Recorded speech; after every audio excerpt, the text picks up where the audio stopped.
Hey everybody, welcome back to the Wolf Pit with another episode of Eating on a Budget. When times are hard and you don't have a lot of money and it comes to making dinner for your family, sometimes you just have to use your imagination and use what's on sale, which is always a good thing in both cases. Use this pork shoulder for example, also known as a Boston butt. You can routinely find these on sale for 99 cents per pound, which I did. So the whole roast only costs $7.64, which can be a very big investment when you're struggling. But this is one investment you're not going to lose on, and it's going to pay high dividends in the amount of meals for your family.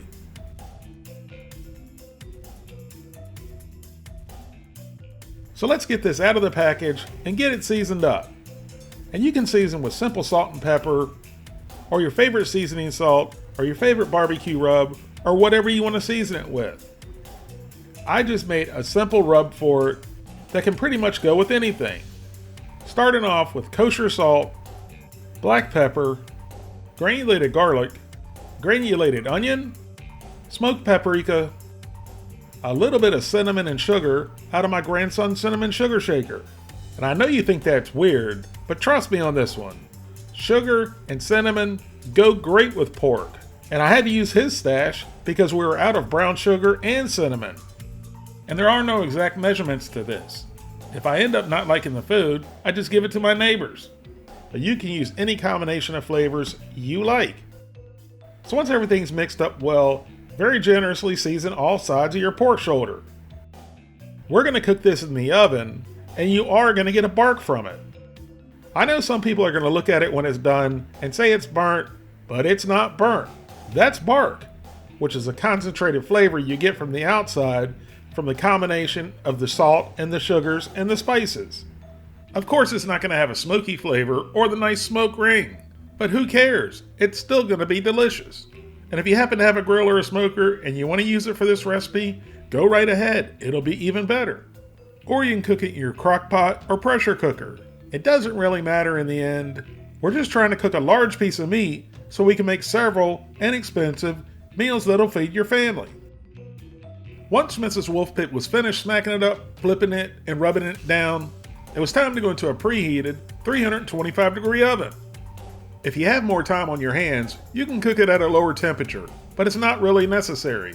But you don't want to go any higher than 325 degrees because sugar burns at 350 degrees, which turns it bitter. Now here's what our pork shoulder looks like after cooking at 325 degrees for 3 hours. At this point, the pork roast is actually done at 160 degrees. And technically, pork is safe to eat at lower temperatures than 160 degrees. But we're not going to talk about that today. That's for another video. So if you wanted to stop at this point and slice the pork, that would be okay too. But I'm going to cook it to the point to where it pulls apart, which is between 195 and 200 degrees or so. So we shanked our pork shoulder like a prison snitch with our thermometer. And you don't have to use a thermometer.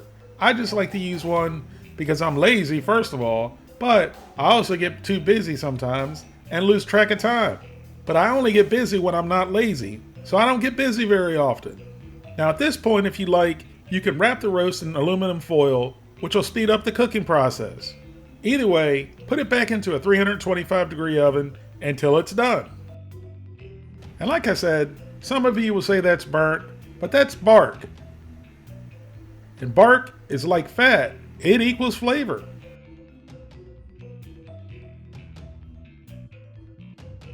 And of course we had to break off a piece for a quality check.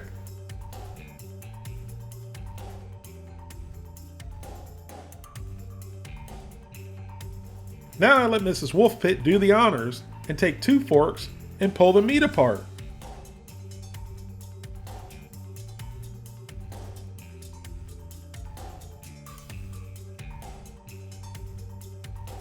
At this point, if you find any unwanted fat, go ahead and discard it. And of course you're going to have a shoulder bone in the middle, and if the pork was cooked right, the bone will come out clean. Now continue to pull the pork or chop the pork if you like. And whether you're pulling the pork or chopping the pork, you must take time to take test bites as often as possible. Now, if I was making this pork for strictly pulled pork, I would add my barbecue seasoning at this point. But that's not the purpose of this video. This is a budget meal. So originally our pork shoulder weighs 7 3/4 pounds. Once it was done cooking and rendering, we had almost 6 pounds of cooked meat. So now you want to make as many meals as you can out of this pulled pork, which originally only cost you $7.64.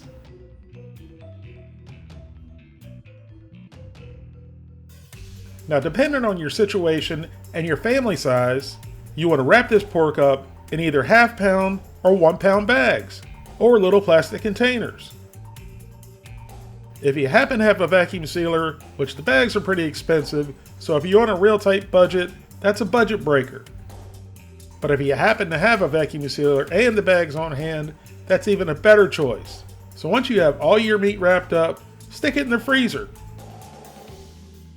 Buy a bag of hamburger buns for 99 cents, a coleslaw kit mix that comes with the dressing for $2.39, and a can of pork and beans for $1.09. And then a couple splashes of barbecue sauce or hot sauce you have in the fridge. Then you can do the typical thing that most people do with pulled pork and make barbecue pulled pork sandwiches.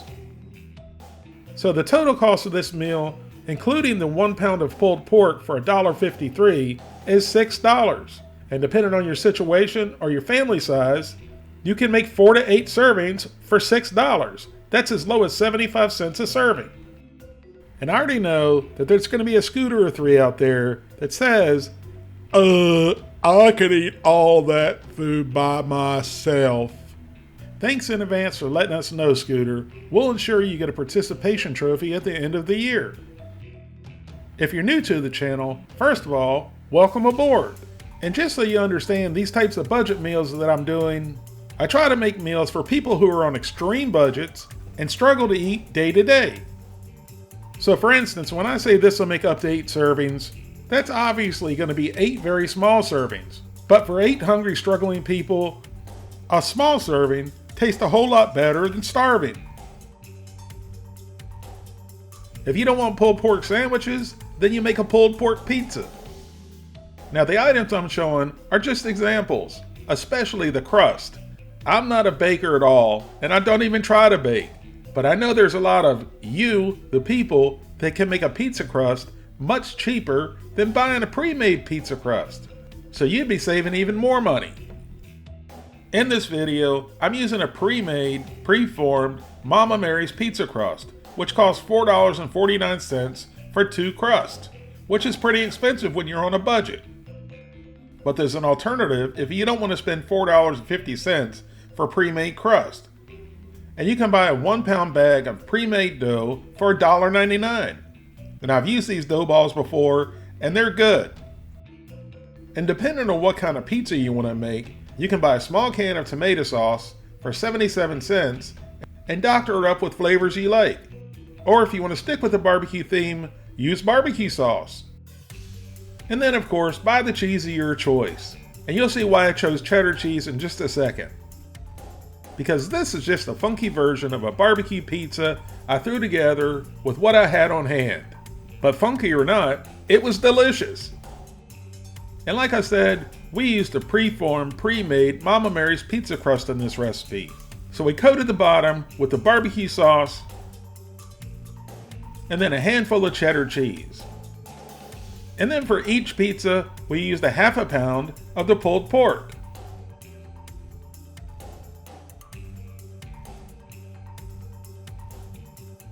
And just to be creative, and because I could, and because I had them left over, I added some caramelized red onions. And then with another layer of cheddar cheese. And then last but not least, I had a Granny Smith apple laying around. Don't laugh, it was free, it was on my counter, and believe it or not, pork and apples go really good together. So if you make the pizza exactly like I did, with the pre-made crust, the barbecue sauce, the pulled pork, and the cheddar cheese, the total cost is $8.68 for 2 pizzas. Each pizza had 7 slices, so you have 14 slices altogether, which comes out to be 62 cents per slice. If you wanted to make more of a traditional pizza and use the tomato sauce and the bag of fresh dough, it would come out even cheaper at $5.96 or 43 cents per slice. Either way you decide to do it, it would be an inexpensive pizza night that would be perfect if you're on a budget. If you're not in the mood for pizza, you can have some pork carnita street tacos. All you need is a pound of the pulled pork, add your favorite Mexican style seasonings to it, add a pack of corn tortillas, a cucumber, some radishes, cilantro, onion, and a lime. And you don't have to use any or all of those ingredients. Use what you like. You are the muchacho of your street taco. So you can make this meal, including the cost of the pork, for $7.25. Street tacos generally have 2 tortillas each. There's 18 tortillas in the package, so you can make up to 9 tacos for 81 cents each. Remember people, we're trying to survive, not get full. One small taco in your stomach is much better than no tacos in your stomach. Now the next meal we're making, you better be sitting down for, because it's certainly different, but it's certainly delicious too. And the funny thing is, this recipe is the least expensive, but it'll feed the most people. Now if you're wondering what it is, it's called Memphis BBQ Spaghetti. It was invented by a man named Brady Vincent in Memphis, Tennessee of all places. And all you need to make it is your pulled pork, an onion, a bell pepper, a bottle of barbecue sauce, and a pound of spaghetti. And that's it. And of course you can add some of your favorite barbecue rub if you have some, or some other seasonings to spice it up to the way you like it. Now in a large pot, add your pulled pork, your sliced up onion, and your sliced up bell pepper. Cook that for about 5 minutes until the vegetables begin to soften. Then add the barbecue sauce, and then rinse out the bottle of barbecue sauce with water.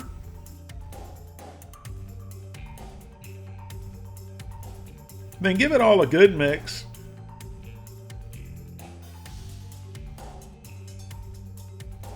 And then add 2 more cups of water. Bring it all back up to a simmer and add 1 pound of spaghetti noodles. And then continue cooking until your spaghetti noodles are done. And that's it. Now this whole meal of Memphis BBQ Spaghetti only costs $5.06. And that's including the pulled pork. The box of spaghetti has 8 servings in it. So with that being the case, each serving is only 63 cents. Now this next meal, the servings sure aren't small, because there's a whole lot of stuff you can put in it besides just the pork. So all you need is a can of black beans, rice, diced tomatoes with green chilies, which is, by the way, much cheaper than salsa, and you can doctor it up the way you want to. And some shredded cheese, and some burrito-sized flour tortilla shells. And then make your pork carnita burrito however you like. But a way to make this stretch out even further is to cook the whole bag of rice and mix everything in with the rice and then build your burritos. Especially if you invited Scooter over for dinner. He would eat all the meat in one setting. Once you have everything in your burrito that you want, just roll it up and enjoy. So there's 5 super easy, super delicious, and super inexpensive meals that you can make with a $7 piece of meat. But there's so many more things you can do with leftover pulled pork, or pulled beef, or pulled chicken. But the meat doesn't have to be pulled at all. Cook it however you like it. Just do it in a form where you can make many meals with it. If you don't have $7 to spend on the whole roast, ask your meat man to cut it in half. Sometimes at the sale price they may not do that, but it doesn't hurt to ask. If he says no, just get mad and start knocking things off the shelf. You tell him you're going to keep knocking things off the shelf until he cuts your roast in half. Of course I'm kidding about that, but if you do it, please video it and send it to me. If you like this type of budget meal that I did today, where you can make many meals out of one piece of meat, let me know in the comments and give me new ideas. Thank you all very much for watching, and I'll see you soon.